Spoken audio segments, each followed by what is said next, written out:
Pokemon Black 2 and White 2 are the only games to feature difficulty settings.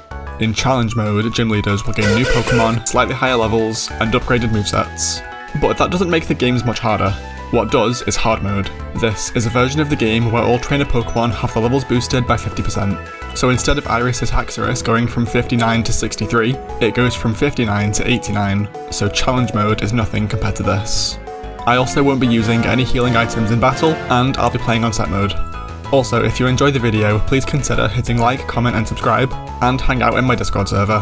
Let's go.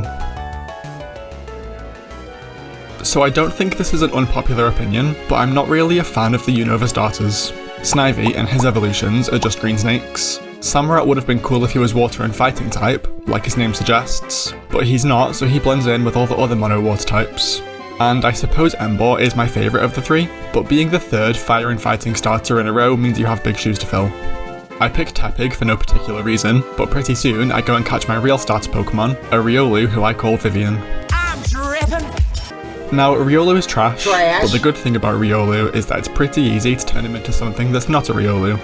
He evolves by having high friendship, so by running around Route 20 for a while, we can max his friendship and get a Lucario at just level 8. We learn Force Palm at level 15, and considering we have 110 base attack, and Sharon has a Patrat and a Lillipup, that easily gets us the first gym badge.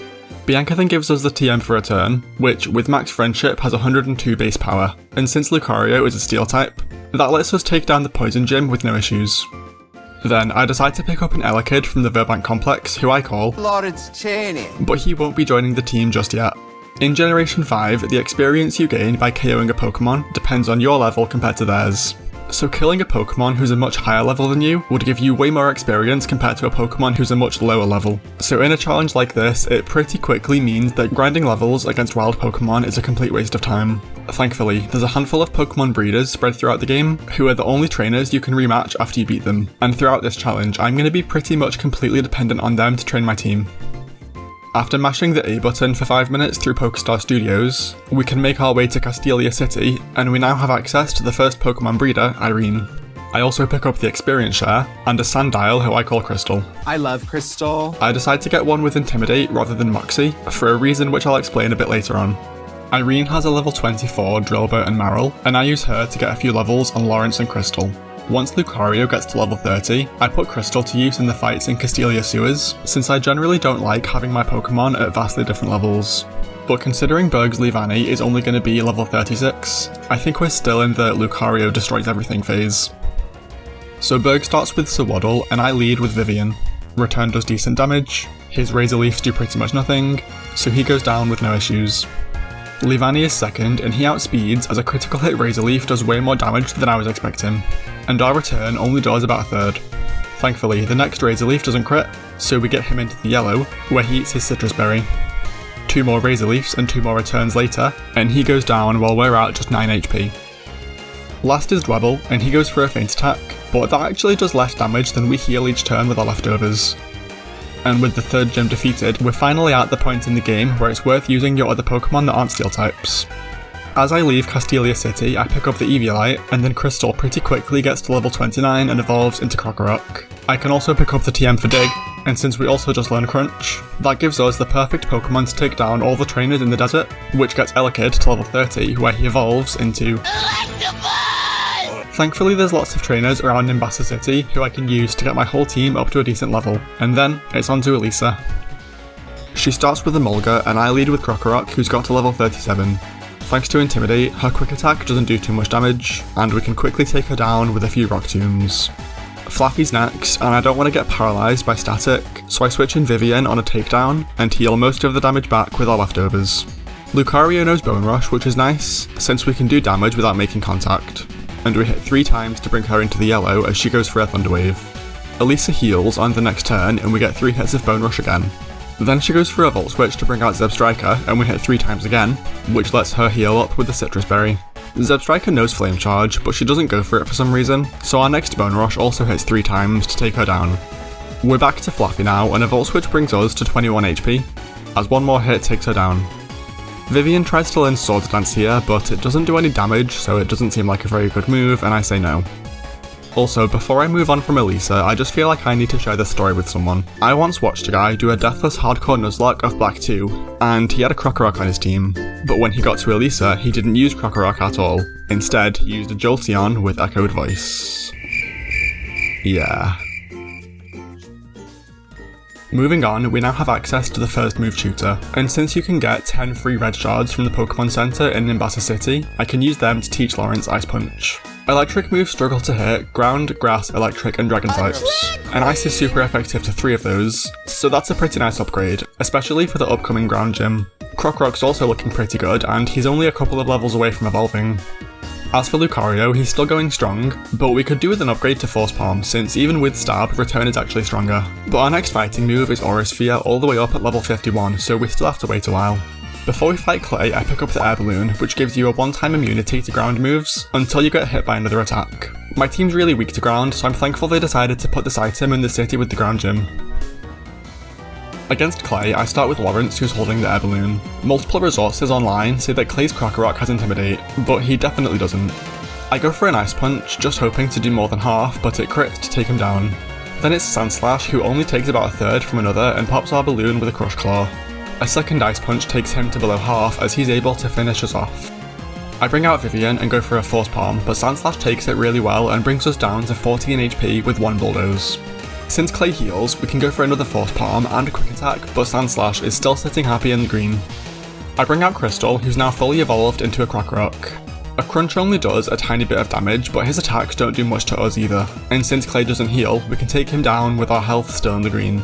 Excadrill's last, but we flinch from a Rock Slide and go down to a Metal Claw. He's 10 levels higher than Crystal, so a Dig wouldn't have been enough for the one-shot anyway.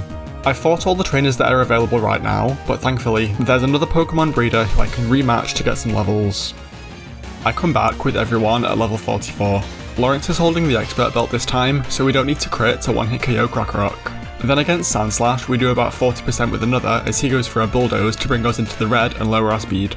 Thankfully, we're still faster than him and we get lucky with a critical hit Ice Punch to take him down.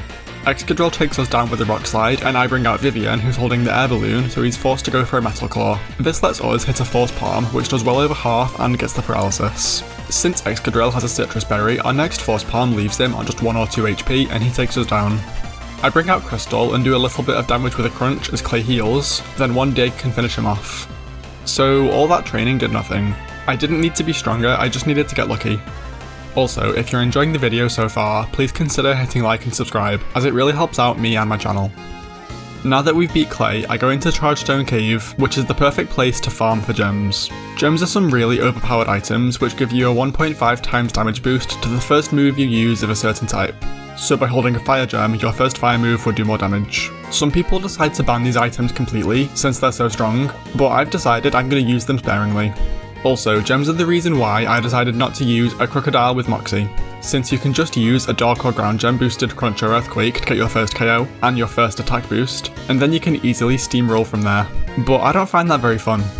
I can also pick up the TM for Rock Slide from Mistralton Cave, which should be pretty useful in the next gym. I can also get the Lucky Egg, which should save me some time while I'm grinding for levels. Against Skylar, we have our first easy gym leader fight in a while. Lawrence is only a couple of levels behind Skylar's Pokemon, so we can outspeed and one-hit kill both Swoobat and Swanna.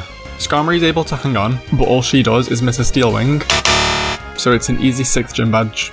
With Skylar defeated, we can make our way to Lentamas Town, where we can get some nice team upgrades. Crystal gets to level 54 and learns Earthquake, then Vivian gets to level 51 and learns Aura Sphere, and we pick up the Shadow Ball TM from just outside the very creatively named Strange House. Whoever named this place must have been the same guy who decided to call this Pokemon Seal. Anyway, it's nice to get some more special moves on the team, since until now we've mainly been using physical attacks. After going through Reversal Mountain, Vivian gets to 55 where he learns Close Combat, and after an underwhelming rival battle from an underwhelming rival, I can also get the Psychic TM, which both Vivian and Lawrence can learn. This gives us a nice way to deal with fighting types who our team's pretty weak to. Now that we're regularly fighting Pokemon in the 60s, we're gaining levels insanely quickly, so pretty soon, Vivian and Crystal both get to level 60, where they learn Dragon Pulse and Outrage respectively. And that's pretty good timing since Drayden's Dragon Gym is next. He starts with Druddigon, who's level 69, and I start with Vivian, who's 61. We outspeed, and an Expert Belt boosted Dragon Pulse isn't enough for the kill, so he takes us down with one Revenge. I bring out Lawrence next and go for an Ice Punch, which I thought would easily finish him off, but he actually hangs on, and he does just under half to us with another Revenge that paralyzes him.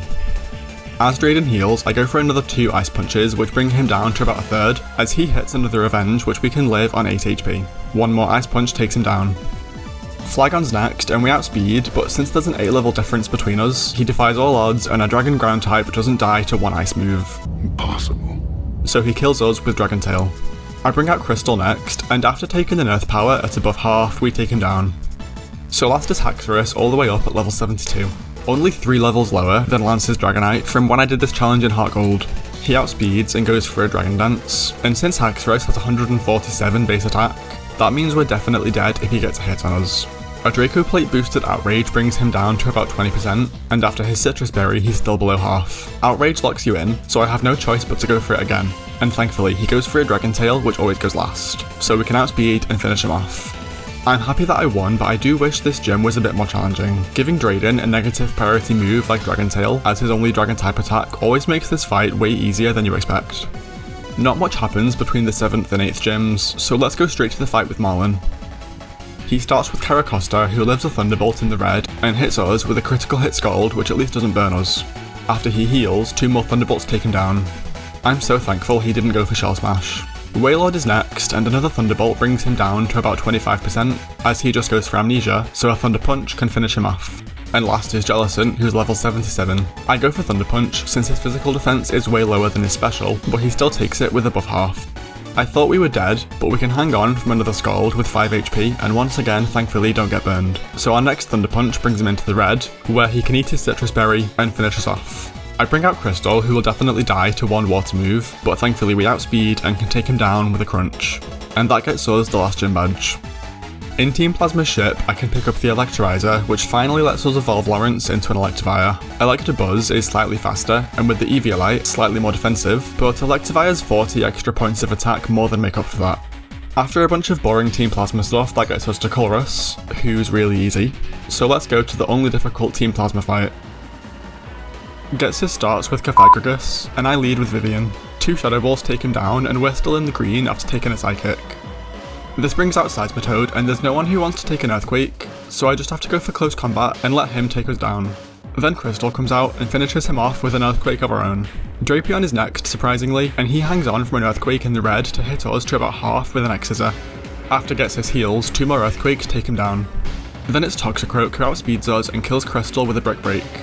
I bring out Lawrence, who tanks a Sucker Punch and takes him down with a Psychic. Then it's Hydreigon, who lives an Ice Punch with above half, but we get the 10% freeze chance. On the next turn, I go for Ice Punch again, and our luck continues as we crit to take him down. This just leaves Electros, but Ice Punch is our best move here, which is a bit too weak, and we end up going down. Round 2. I try again, this time leading with Lawrence. I need to take Cophagragus down quickly, since he has Toxic, but a Thunderbolt does less than half, and since he has Protect and Leftovers, this doesn't end well. Round 3. So I try again. This time I replaced Lawrence's Magnet with an Electric Gem, so Thunderbolt gets boosted by 50% instead of 20. But that does the exact same amount of damage as last time, which makes me think that gems might not function properly. Round 4. I come back again, this time with the Magnet and Thunder instead of Thunderbolt. That does well over half, and even after he heals with his leftovers, another Thunder can take him down on turn 2. So Seismitoad is next, and I go for a Return, which does about a third before we go down to Earthquake. I bring out Vivian next, who can finish him off with a close combat and hit an Aura Sphere on Drapion before going down to another Earthquake. This is a really bad time to have a team weak to ground. Then Crystal comes out, who can finish him off with our own Earthquake, but Toxicroak is next, and he's faster than us and hits us really low with a Brick Break. This means when Hydreigon comes out, he can easily finish us off with Crunch. Round 5. I come back with everyone a few levels higher, and this time we outspeed Toxicroak and get a clean 1-hit kill, but Hydreigon can still outspeed Crystal, and he flinches us with Dragon Rush. Thankfully he misses his next one, so we can go for Outrage, but he just hangs on, which means he once again takes us down. Oh lord, again. I've got Crystal up to level 75, which might not be enough for us to outspeed Hydreigon, but he misses his Dragon Rush, which lets us hit an Outrage. Unfortunately, he hangs on again and hits his next attack, but since he's holding a Life Orb, the recoil takes him down. What you say? Also, Outrage doesn't confuse us here, since he takes himself down. Electros is last, and I go for Crunch, which does under half as he hits us down to 12 HP with a flamethrower. My best bet is to go for Rock Slide here and try and flinch him, but we don't get the flinch and we go down. Not another one? It was at this point I realised I was making a mistake by starting with Lawrence, and I go back to my original strategy of leading with Vivian. He takes down Cathagrigus, and then actually crits a close combat for the one shot against Seismitoad, but it doesn't matter since he goes down to Drapion on the next turn. Then Crystal gets the kill on the 2 poison types, and we've managed to get to Hydreigon with Crystal on the field and Lawrence in the back, both at full health. Hydreigon hits a Dragon Rush, which brings us below half, and then the chip damage from his Life Orb helps us to get the one-hit KO with Outrage.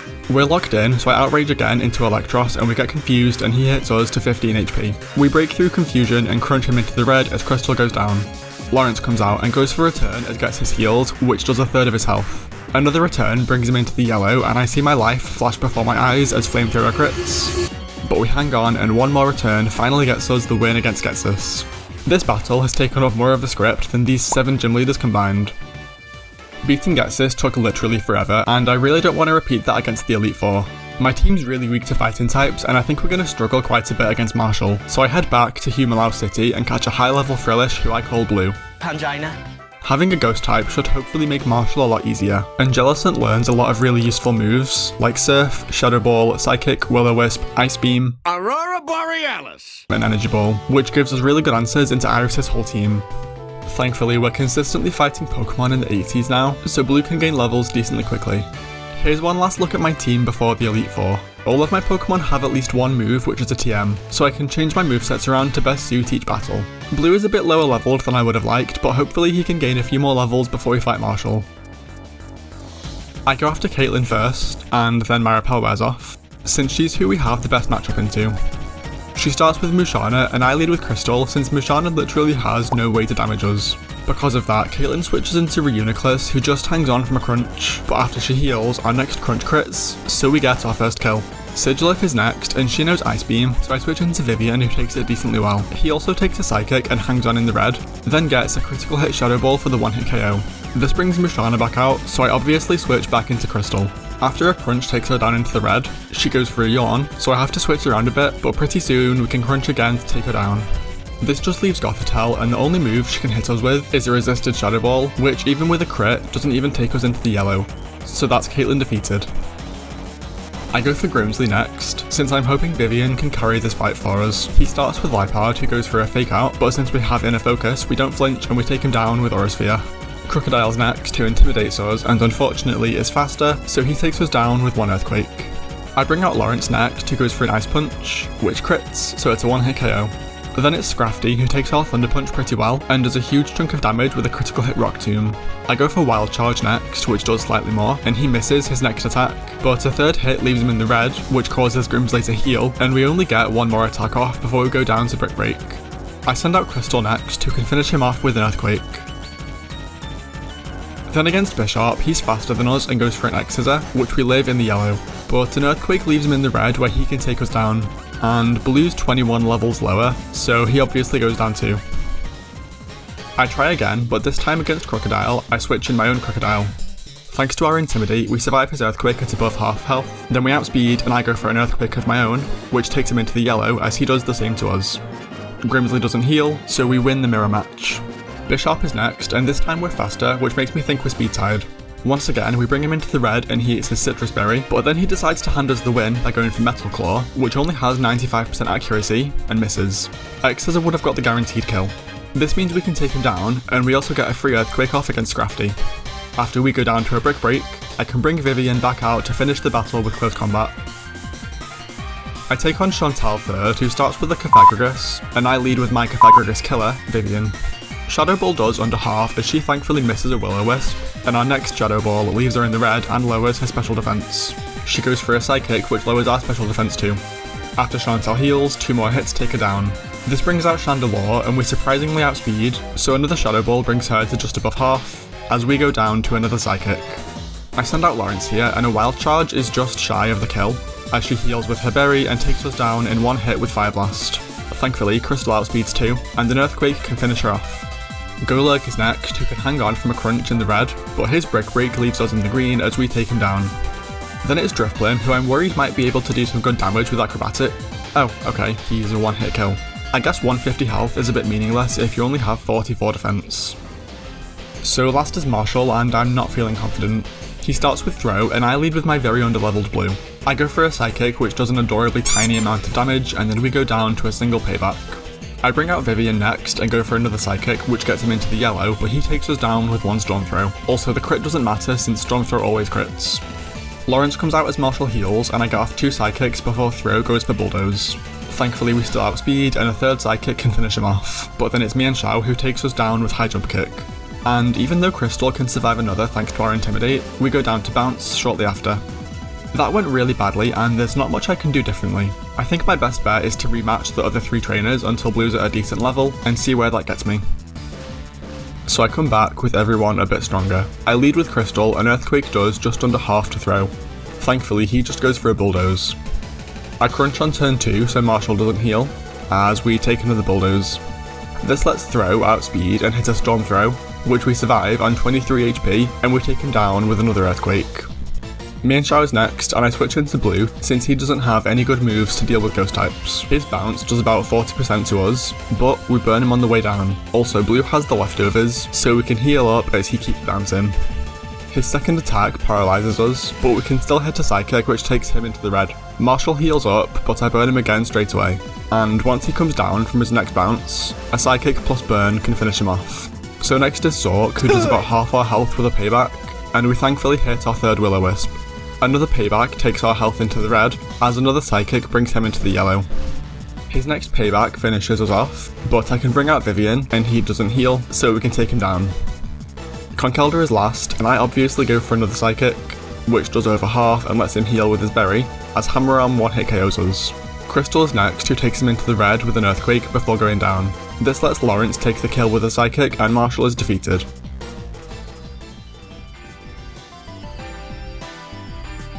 Time for Iris. She starts with a High Dragon, and I lead with Blue.